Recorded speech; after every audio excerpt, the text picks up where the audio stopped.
প্রিয় দর্শক, আমরা পেয়েছি এক অসাধারণ আর্জেন্টাইন ভক্ত।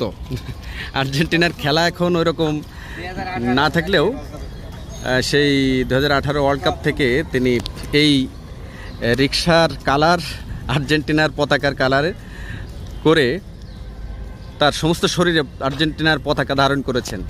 আচ্ছা, আপনার নাম কি? আমার নাম মোহাম্মদ আবু তাহের। আবু তাহের, কি করেন আপনি? এই তো গাড়ি চালাই। কতদিন ধরে রিকশা চালান? রিক্সা চালাই আমি 2015 সাল থেকে। তো এই ধারণাটা আপনার কে দিল যে রিকশার কালার টালার এরকম আর্জেন্টিনার পতাকা করছেন? কেউ দেয় না, আমি মেসির খেলা দেখে ধারণা নিজে নিজেই করছি। মেসির এত ভক্ত আপনি? আর খেলা ভালো লাগে তাই? জি। তো আপনার কেউ কিছু বলে না এরকম? কেউ না, এমন সবাই আহে, মোবাইল আছে, ক্যামেরা আছে, সাক্ষাৎকার নেয়। তাই? বাড়ি কই আপনার? কুমিল্লা। কুমিল্লা? জি। আপনি কি ঢাকায় থাকেন?